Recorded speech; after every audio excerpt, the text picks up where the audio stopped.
before I repeat all that,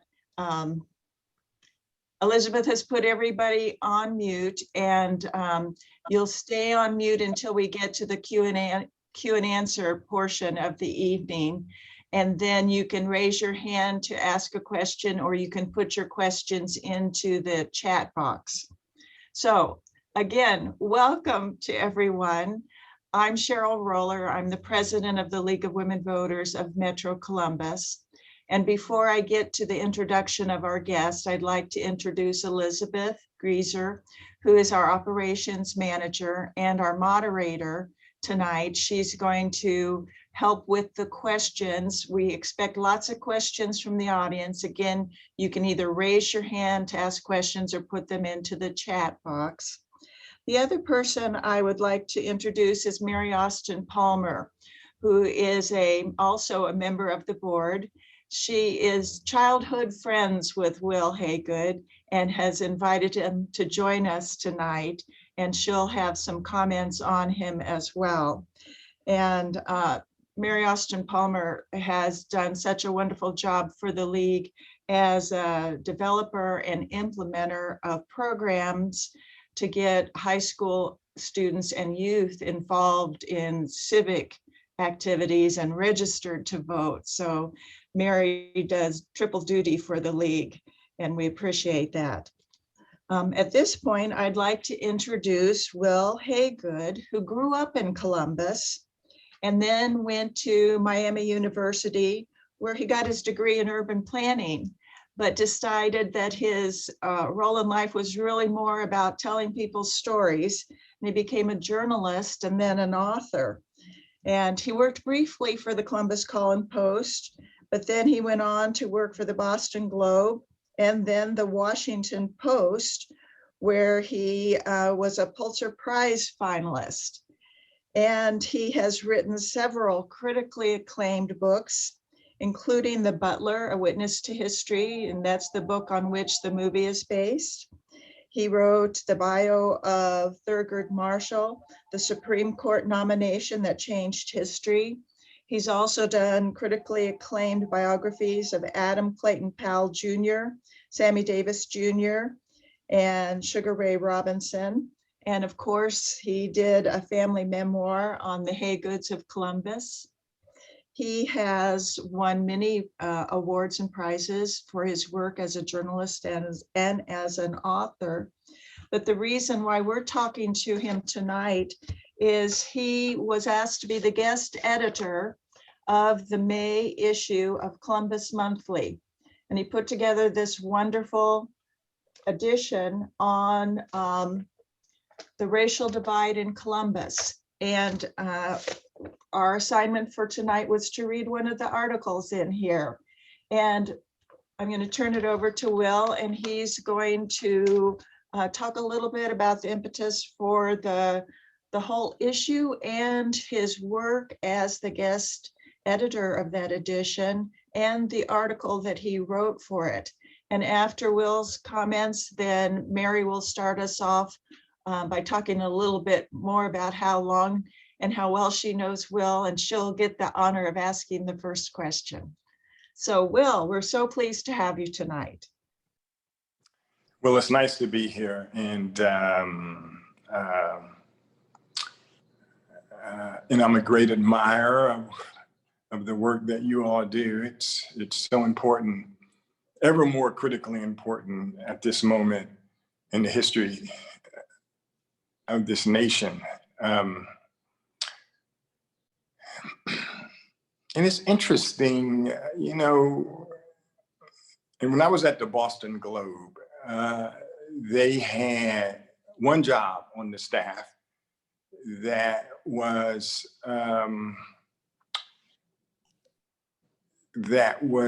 named the roving international foreign correspondent.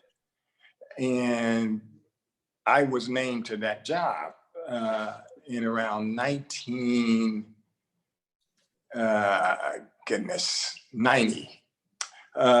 And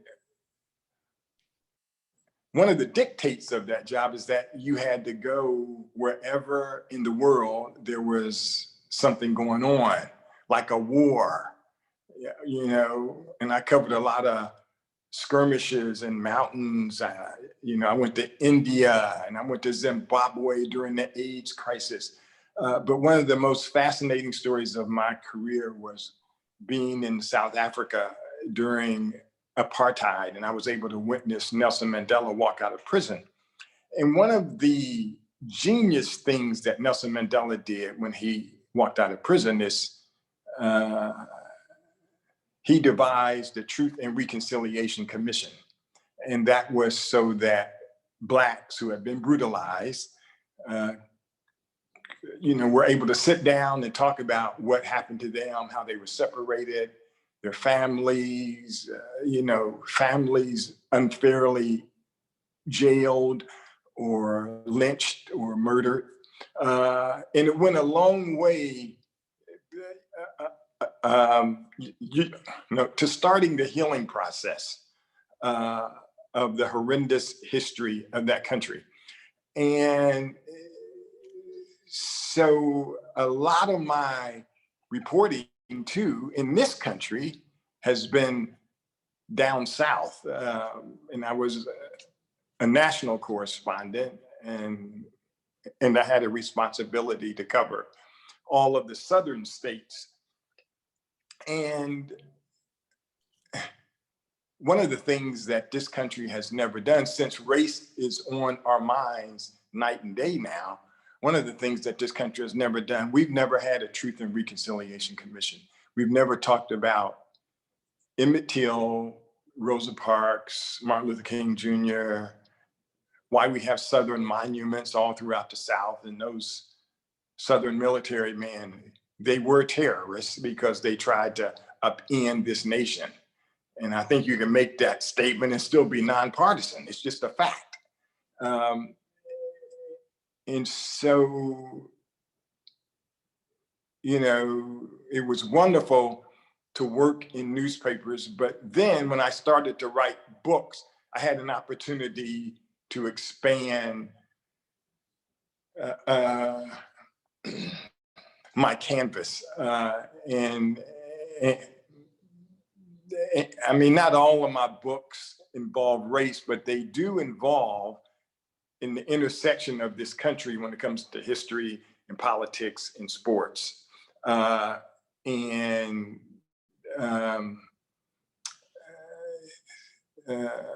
grew up there in Columbus, admiring cops. I looked up to the police because when I was 14 years old, I washed cars downtown at the police station. I was 14 years old, and they would say hi to you, and I would be scrubbing the cars, and, you know, but then I was 14. I mean, I was just a kid. But then when I got older, something started to happen. I started to get stopped by the police at night for no reasons. And I was just thinking about this today. In my lifetime, I've been stopped by the police 8 times. Never arrested because I never broke any laws, but I've been stopped by the police 8 times. 7 times in my hometown, and the other time in Iowa. And so there's a history there. There's a history of knowing, you know, that this happened in my hometown.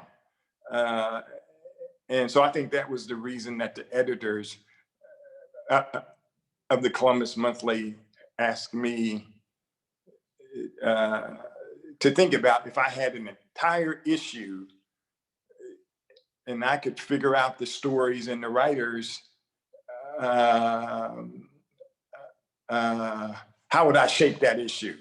And so much of it was shaped of my memories of growing up there. And that's not to say that there aren't very nice people in the city who are white, because there are absolutely, there have been wonderful people who helped me and encouraged me, school teachers, um, in junior high, in high school. But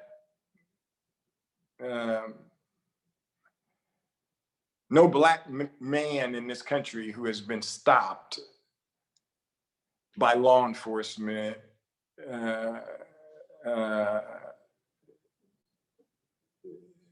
didn't think of themselves on the ground with a knee on their neck when George Floyd was murdered in front of all of us. And so how do we change what's happened over the past 400 years of this country? We have two political parties in this country, and I've studied both of them as a historian. I've studied both parties at length, and the Republicans and the Democrats. I've studied them at length. I've been to the Dwight Eisenhower Library, the Harry Truman Library, the John F. Kennedy Library, the Lyndon Baines Johnson Library. I've been to most of the presidential libraries in modern times to study their psyche, you know, how they grapple with this nation and this nation's problems. And we have one political party that stymies Black advancement. That's just a fact. And that's the Republican Party, who flowed out of Southern Democrats who were Dixiecrats. And the Dixiecrats, when the Civil Rights Bills passed, the 64 Civil Rights Act, the 65 Voting Rights Act, and the 68 Housing Act, then the GOP said, hey, I'm through with the Democrats because they're for Black, so I'm through. And, you know, that's where we're at right now, of these two parties at loggerheads. And I think to move the country further down the road, that we have to elect, you know, smarter politicians. We cannot abide by having voter suppression. I mean, people were lynched in this country for the right to vote. And that is a horrific thing. And so, yes, we have structural racism and systemic racism, but we also have heroes. We also have heroines. We also have men and women who in the past have shown us how to keep moving forward. And we really have to pay attention to those people to find a way out of this darkness that we seem to be in. You know, it takes work. It just takes a lot of work. And we have to be brave to talk about the things that people don't always want to talk about. So, Mary, I'll let you start us off. Well, thank you, Will, for being here with us this evening. You know, this afternoon I was at the laundromat over on the south side because I like their gas dryers. And there was an attendant there, and she told me, she said she was African-American and she's 82. And she asked me, you know, what did I do? Did I work? What did I do? And I said, well, I mostly volunteer for the League of Women Voters. And she said, oh, I've heard of them. And then she began to tell me how she didn't think in her lifetime that she would ever see an African-American man be president of the United States. And she started to just cry, Will, cry. And I can only imagine her journey. I know what my journey has been, and I certainly haven't been here for 82 years, but it hasn't been easy and it's been rocky. But that just really hit me today. But more importantly, I shared with her the wonderful things that the League of Women Voters is doing to erase and remove some of the disparities and the demonstration racism when it comes to African Americans being able to participate in the democratic process. Mm-hmm. It was touching. I just looked in her eyes and she just cried, and I just told her, you know, I feel you. But I have a question, Will. I did say I would share something. Wil Haygood and my brother, Richard Austin, were best of friends coming up and through the school years. And I'm much younger, not much younger, but I am younger. I'm the little sister that was around. And one of the things that I want to share with you is that when I was away in school, I would write my brother and I would write Will letters. And Will would write back. But my brother shared with me that I would write letters to Will because I was struggling. I was away in a boarding school, far away, no family, no one there. And Will's letters would always encourage me, inspire me, tell me to keep hanging in there. But my brother told me one time when I was talking with him, he said, Will really likes receiving your letters. He was impressed with the words that you are using, and he just gave me all this flattery. And that there will really help me get through those 4 years away in school, a Quaker boarding school at that. Yeah. And I thank you for that. I don't think that, I think back, I didn't have much support or encouragement, but it was those letters. But more importantly, I knew you were going to be a writer because I enjoyed reading your letters because you wrote so eloquently. And I just used to read it like I was reading poetry. So mine's weren't as great, lots of misspellings and lots of grammatical errors, but we were Great. So thank you. Wonderful. I have a question here for you. My first question is that I think you're familiar with Columbus City Council did a resolution to declare racism as a public health. And they passed that resolution in our community here in Columbus, Ohio. In your travels to other cities across the would would you say that many African Americans outside of Columbus feel the same? And in your opinion, how might we as individuals contribute to help eliminate this problem of racism in our community? Oh my goodness. You know, yes, there is a nationwide health crisis when it comes to race and racism in this country.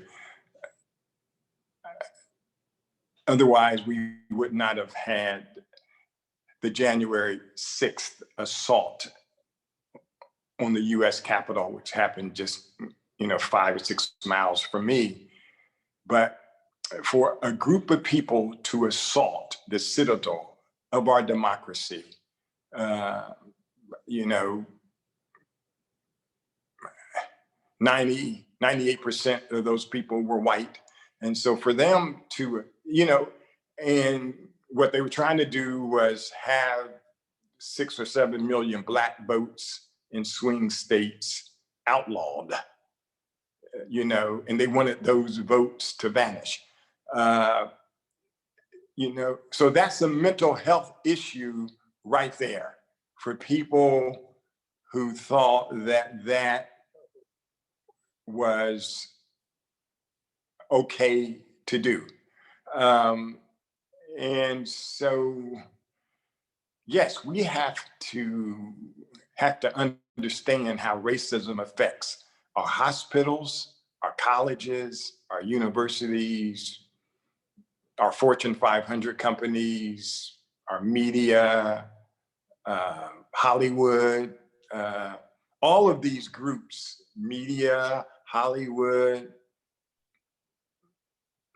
in the medical profession, in the housing profession, they all sent representatives to speak out after George Floyd's murder. And so you have George Floyd's murder, and then some months later, you have an assault on the US Capitol. So the nation is not at peace. And it is a health crisis that affects low-income people more and Blacks more than it does those who have taken advantage of their station in life. We need answers as to why so many Southern monuments of these Confederate generals have been standing all through the 20s when they first went up, mostly 1920s and the 30s and the 40s, and they were celebrated. And these were monuments to men who tried to rip apart this nation. And so the fact that the people in high places, in high positions, thought that it was okay to teach this through generations has been very, very, very harmful. You know, and that just extenuates the mental crisis and the health crisis, you know, that we have in this country. We have to learn how to better teach history. I mean, we do. You know, more of our younger generation know more about Taylor Swift than Emmett Till. Why is that? I mean, we need to do a much better job, city to city, rural county to rural county in this country, to teach people about slavery, Juneteenth, which we just got as a holiday. We really need to do a much better job. And the gap keeps growing between the haves and the have-nots. I mean, most of the people, I mean, it's a very small number of people at the very top in this country, but they have all of the wealth, it seems like. And so we have to find ways to get more spiritually healthy and certainly healthier when it comes to race. And it's not just only an issue in your city, Mary, it is an issue across the country. And I think now more than ever, it seems that a more larger number of people than ever are woke now. And yet you have in the Senate people trying to stop a new voting rights bill. So there again, it's an issue about how smart are we if we allow this to happen, because it's only an effort being made to stop in the 82-year-old Black woman who you met earlier today, to stop her vote, or to make it, you know, a longer walk for her to have to go vote. All of those things are not fair. And Will, I can say that, you know, as a member of the League of Women Voters, we really work hard for justice and opportunity for all people. I think Cheryl has a question. Thank you, Mary. And thank you, Will, for your thoughtful answers. And I think that's why we have this book club, because we're trying to understand and we're trying to figure it out. And that takes me to a comment that was in your article. where you said that in all your travels around the world as a journalist, you kept getting the question about why America so mistreats Black people. And I would like to know how you answered that and whether your answer changed over time. Is your answer different now than it would have been 20 years ago when you started as a journalist? You know, one of the things that happens if you are a foreigner, I mean, if you're from the States and you travel elsewhere, you know, in Asia or to Europe, is that the minute you land, you really feel proud of your country. I mean, you know, and I would fight back against people who wanted to throw barbs at the USA. I felt it was my duty to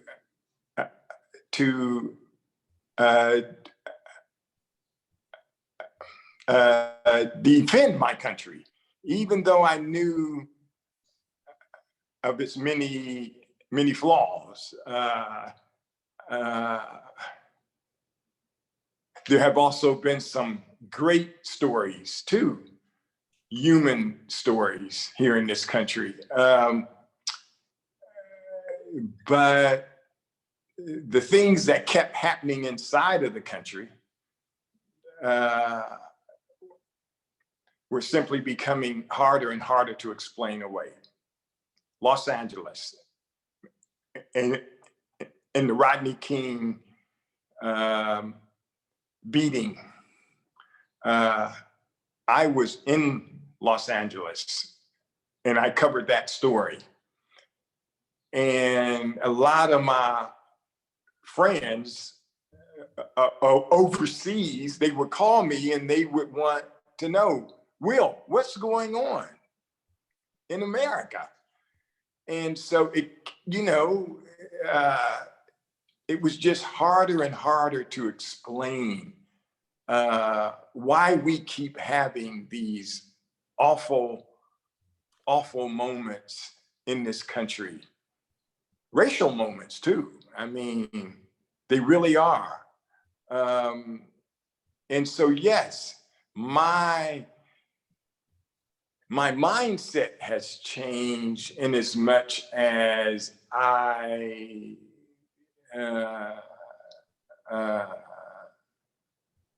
know that more work has to be done. I mean, more fierce work. I mean, we have to be fierce about solving what's going on in this country, because if there are a group of people in this country who think that it's okay to attack the US Capitol with weapons and with threats to hang people, then something is very, very, very wrong and very, very sad. I mean, it was heartbreaking to be in Washington that day. I mean, of course, it was frightening too. I mean, many of my friends from around the world called me and said, Will, please don't go outside of your home.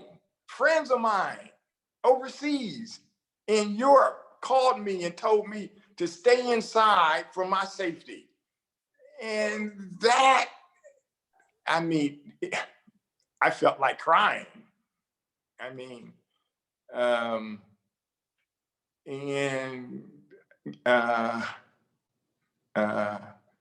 we need people in office to take on these issues. I mean, we really do.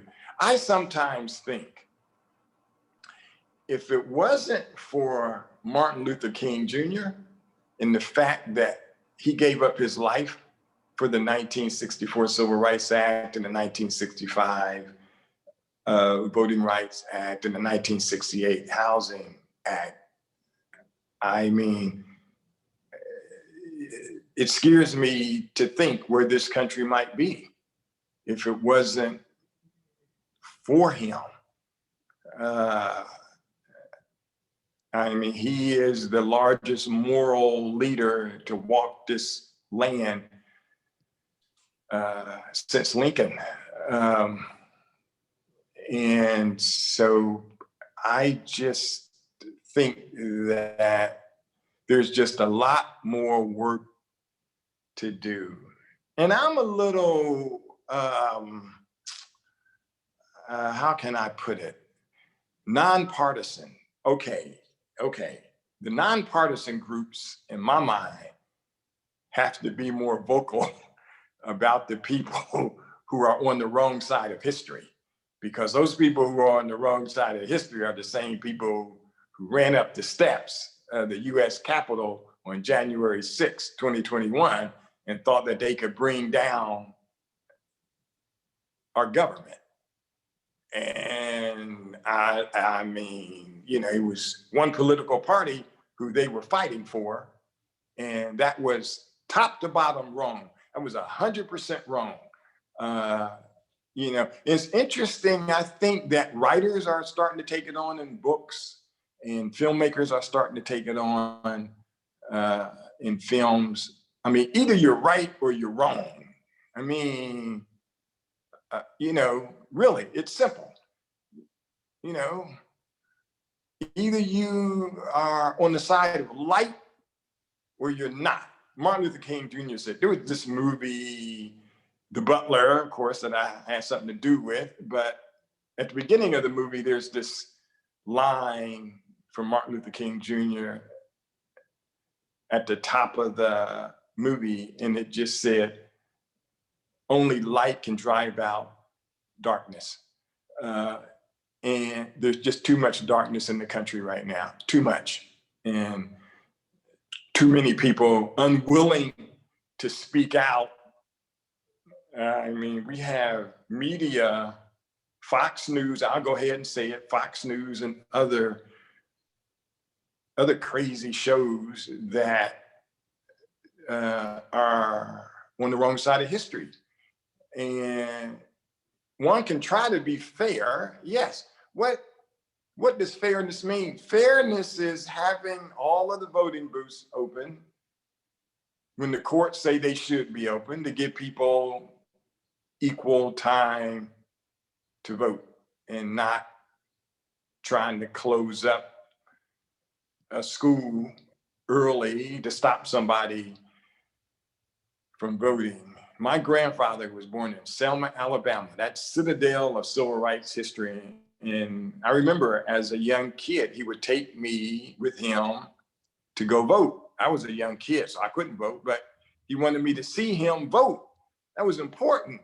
And so now we know for a fact that there have been people in this country in the past 2 elections who were not able to vote because their voting areas shut down or whatever.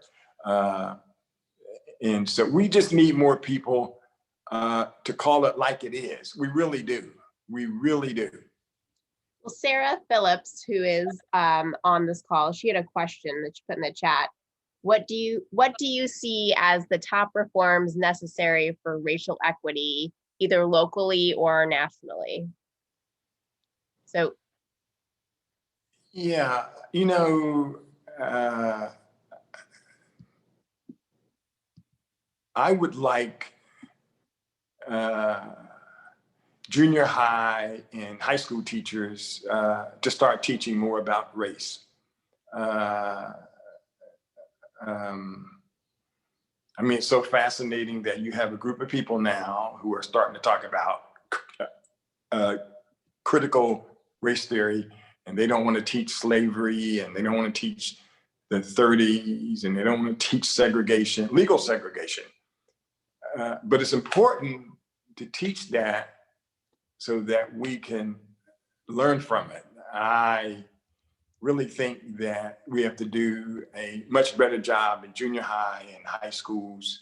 And you had communities like Tulsa that were burned to the ground 100 years ago. As we know, I think that there should be some kind of reparation for Tulsa. I'm not saying go to Tulsa and start handing out money, no, but there were businesses that could have been passed down to families, and that's how you built wealth in this country.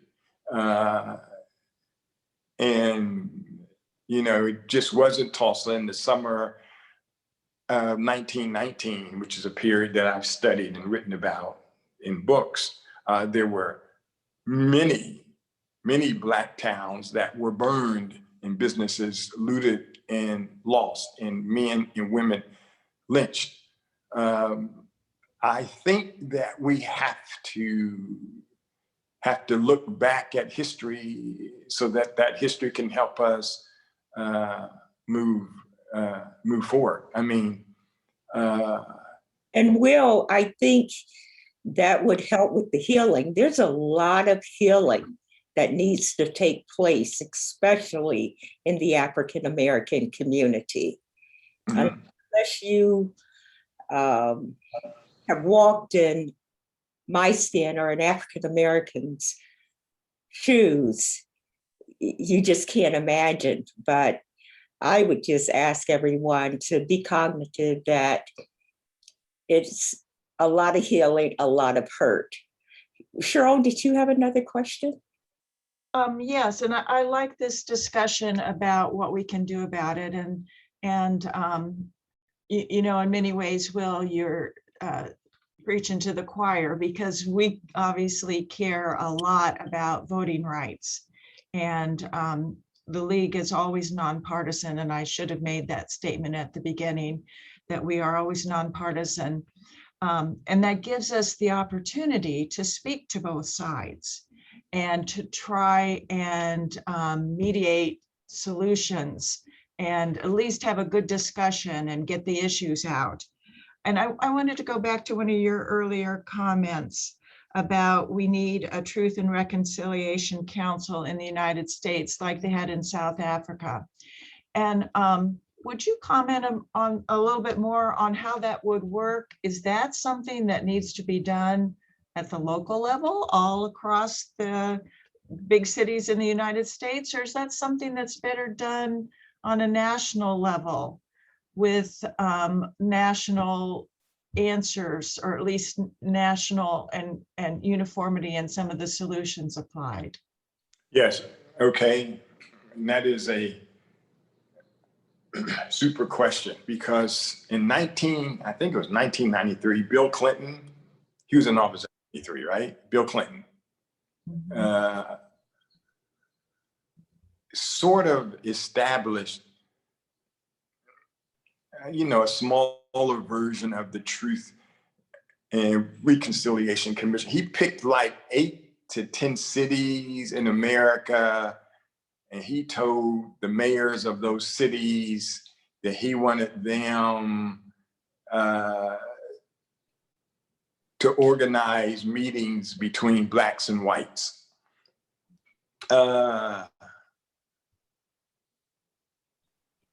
No, yeah, I think it was like, and it was after George Bush. Yeah, George Bush got beat by Bill Clinton. So anyway, Bill Clinton had picked out these 8 cities.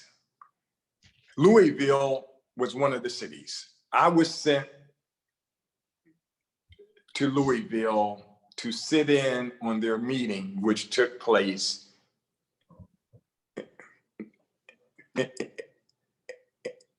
in the basement of a big church. And as I'm flying into Louisville, I'm thinking, wow, what a great moment. What great insight from Bill Clinton to tell these 8 to 12 cities that you should organize meetings in your city to talk about race. It had never been done in this country. So I land and I get a rental car and I go to my hotel, and then I drive to the church where this meeting is supposed to take place that evening at 7 o'clock. And in my mind, it's just, you know, it's the one venue in Louisville where this one meeting is supposed to start, the first of its kind. And I'm thinking, gee, there's going to be like, you know, 3,000 people there to talk about this. I mean, you know, this is America, this is race, this is Louisville, you know, this is the South, you know, it's going to be big. And it was at a church. And there were 31 people. 31 people. And when I got there, I asked somebody, hey, maybe I'm at the wrong place. But no, and they said, no, this is it. And so race, as much as it's harmed us, it's also frightened us. And it's held this country back. There's no doubt about it. It has held this country back. We should be leading the way. I mean, if we can put man or woman into space, then why do we have to contend with people rushing into the US Capitol? Something is just wrong with that. I mean, it's, you know, something is just wrong with that. You know, what good does it do us to send all these people into space and have all this rancor and hatred down here on the ground? You know, so I think maybe we need to start that process once again, of finding a way to talk about race. Churches, we can do it in churches, in synagogues, recreation centers, in schoolhouses.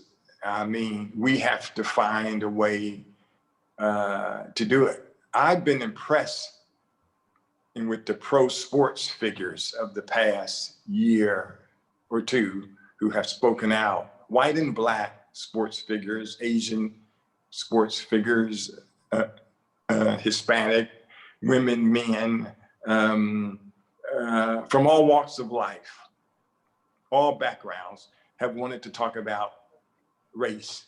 And I think that's very important. We had two people running for office last year who were afraid to say Black Lives Matter. Well, those two people lost, of course, but why would any politician be afraid to just say that? I mean, it will free you. If you say that, you will exhale. I mean, because in this current generation, look at TV now. We see more commercials with Black and white married couples than we've ever seen before, ever. And that's a good thing. I mean, and so we have to talk about this. I mean, you aren't going to have a nice garden in your backyard if you don't water the soil and tend to the plants. You will not have a nice garden. You have to pay attention to that garden.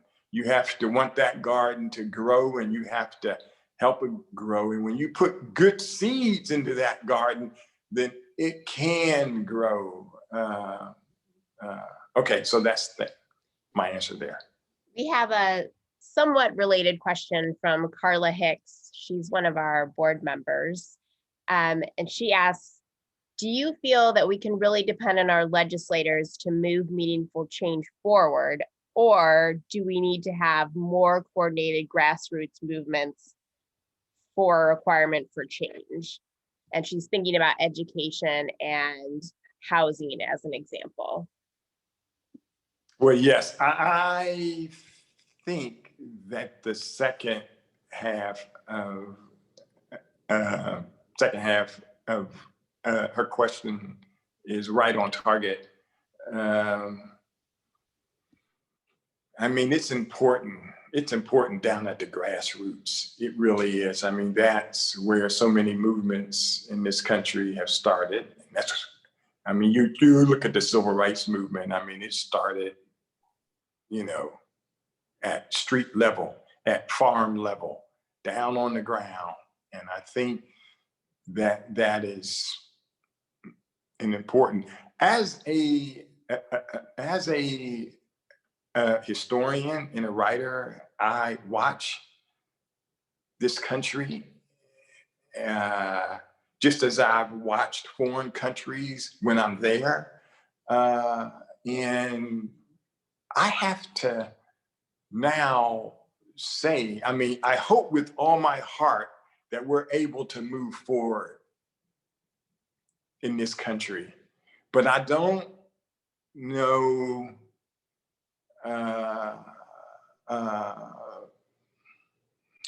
let me put it this way. I can't figure out the strength of the willpower at this moment to stand up to the forces that are very negative. I mean, because you have a lot of negative forces out there in this country. And frankly, they're scary. They're scary forces. I have nephews who are young, and I worry about them at night. And the law enforcement in this country has become militarized, and that's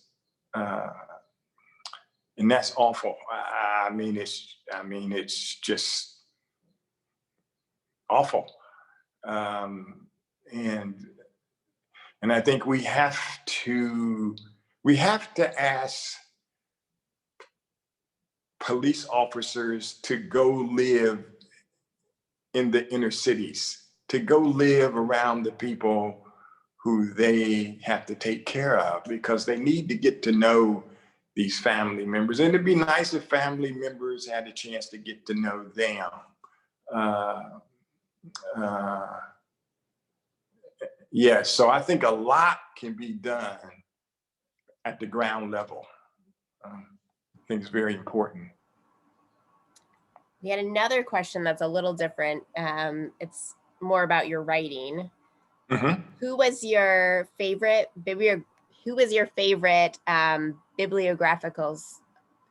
biographical subject to research and write about?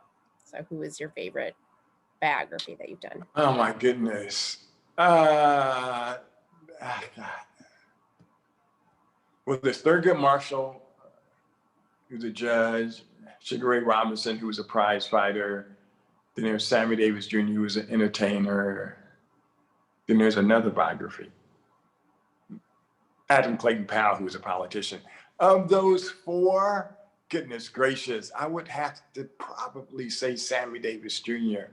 I mean, because he seemed to be the one who had the most joy out of life. And I mean, he was kind of wild, he was kind of crazy, and yet he had this beautiful spirit about him. He sent Martin Luther King Jr. money to help with the Selma March. And he sent King money many times. And I didn't even know that part of his history when I started doing the book. That book is being turned into an 8-part miniseries right now. And so I'm very excited about that. And Lee Daniels, who directed The Butler,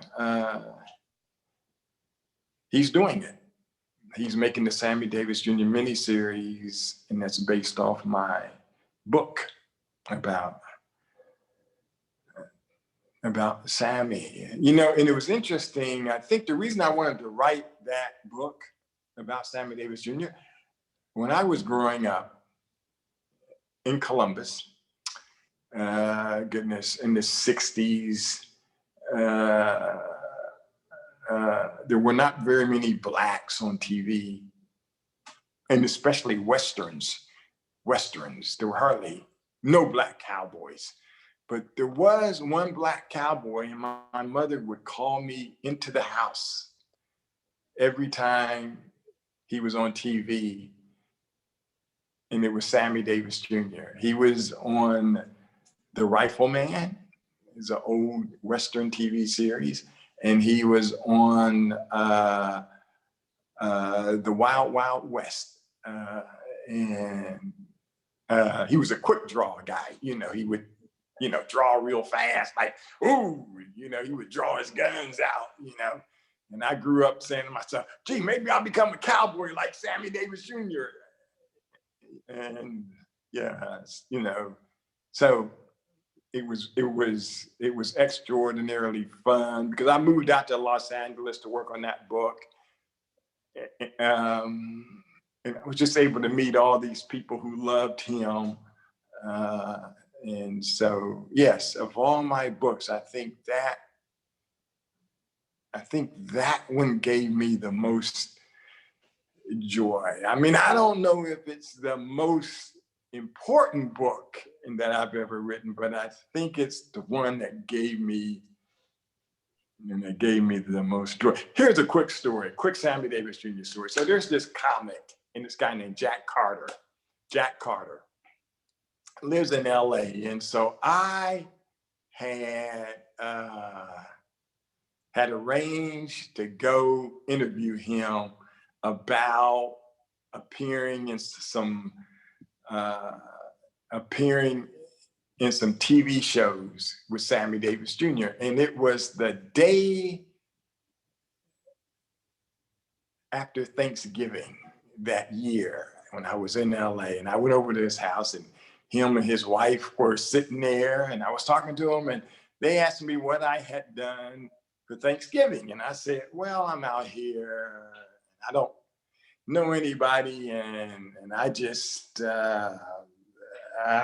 had a, you know, small dinner at home and in the little apartment that I'm renting. And his wife stood up and said, that will not do.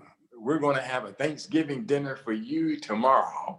We're going to invite about 10 friends. I want you to come over here at 5 o'clock. It's going to be a Thanksgiving dinner for Wil Haygood, and we're going to listen to some Sammy Davis Jr. music. So goodbye, and I'll see you tomorrow at 5 o'clock. And the next day, I went over there, and there was a feast. I mean, you know, like a whole table full of food, turkey, and there's pies, and you know. And then I said, gee whiz, these people did all this for me. How sweet, how wonderful. You know, it's just a lot of memories like that are, you know, that are steeped into that book, into the Sammy Davis book. So anyway. Mary, did you have any closing thoughts you wanted to give before I do the final? I think there is one more question in the chat if we could address, but my question to Wil, our time is running short, and I was wondering if you could share what you're writing on or what we can look forward to with this audience. Yeah, sure. I just finished a book. Actually, here it is right here. It's a big book.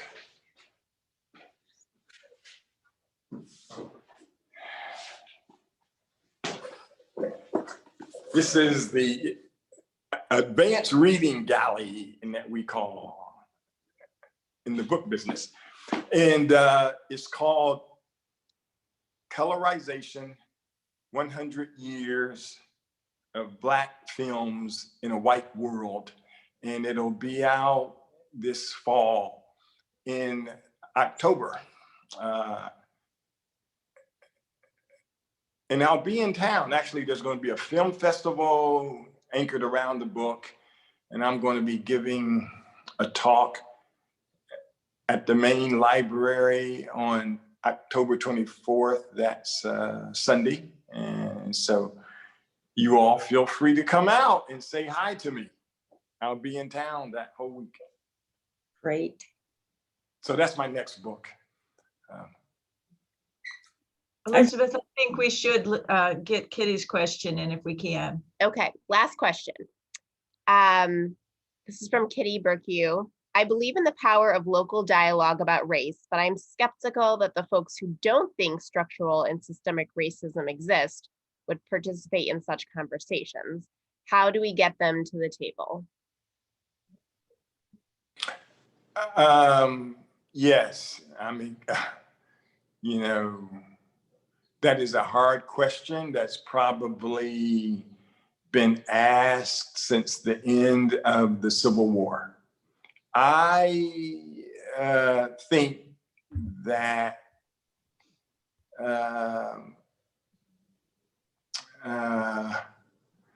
maybe we'll, you know, maybe we will forever have that element. Maybe we'll always have in those groups of folks. I mean, America has a lot of tribalism. There's no doubt about it. But I will go back again.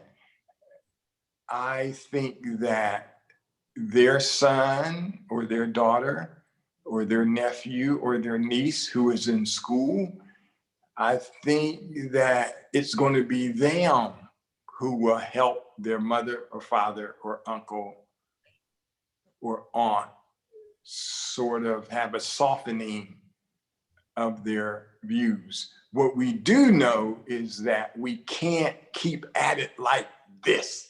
It's just like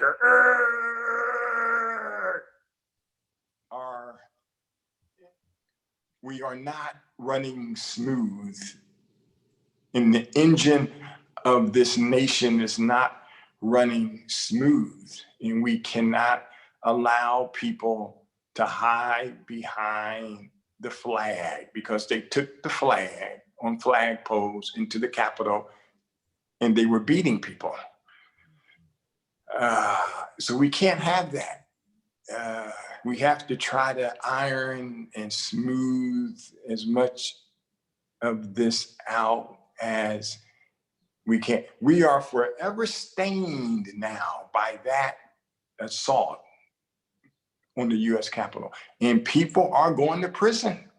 I mean, and their sons and their daughters. A part of me feels for that, because I know if I was 15, 16 and and my dad had did something crazy like that and he was on his way to prison, I mean, I can imagine how hurt I would be. I mean, I do want all of us to have sympathy for these, for these relatives, especially these children who now have to face the fact that for what happened on January 6th, that they will have to pay some kind of a penalty for it, out of no fault of their own. But we are a nation of laws, and you have to pay attention to the laws. But all that said, I am both fearful of what might happen, but right now my faith is stronger than my fear. My faith in the country is stronger than my fear. So I'm going to keep writing, I'm going to keep telling stories, and I'm going to keep, and I'm going to keep being Wil Haygood. Right. Elizabeth, I just noticed that Sarah Nykert is with us tonight, and she has been so inspirational and have had a huge impact in our local community. And I haven't seen you in a while, Sarah, but several of the students that went through your Communities in Schools program have gone on and finished high school, gone to college, out working and have broke that circle of poverty. So I think we all have to look around to see what can we do or what are we doing. Yeah, Mayor, good gracious. Sarah Nykirk hired me for a job when I lived in town at social services agency. And I love Sarah Nykirk. So tell her I said hello from Washington. Well, Will, I have to tell you, Oh, there I'm you so are. glad to see you tonight. Yeah, I follow you everywhere. Oh, hi. Hi. I remember when you called me and said, would you write a reference for me? I think I'm going to join the newspaper in the Charleston Gazette. And look where you went. Look where you went. Oh, Thank I'll you. look forward to seeing you this fall, Sarah. Yeah. Okay. I'll be there. Yeah, beautiful. Wonderful to see you. see, Sarah, there's another example of what impact you had on children's lives in our. She's special. She's very special. Thank you. Well, I wanted to close us out first by thanking Will so much for coming and spending some time with us and answering some questions. And I wanted to leave everyone here with 2 action items that you can do right now that's related to what we just talked about. They both have to do with legislation pending in the Ohio legislature. The first is that there is a critical race theory legislation that is pending. The Ohio League of Women Voters has sent out an action alert on how you can contact your senators and representatives, saying that we do not, under any circumstances, support this type of legislation, that we need to have open conversations about racism, sexism, the whole perspective of history. So I will send that information out to everyone who's registered for the call first thing tomorrow morning. And then the second item is that we have pending voting legislation before the Ohio House. It definitely has some voter suppression topics in it. And for anyone who's been attending league meetings, we've been talking about this regularly, but I will send out the latest action items so that you can forward to your friends. We just want to put some pressure on our local legislators to let them know that we want to move our country forward and not backwards. So thank you, Yes. Will, for coming and for helping us discuss this important topic. And I will definitely be advertising your visit to Columbus in October, and we are looking forward to it. So thank you so much, everyone, for coming, and thank you again to Will. Thank you. Bye-bye. Thank you.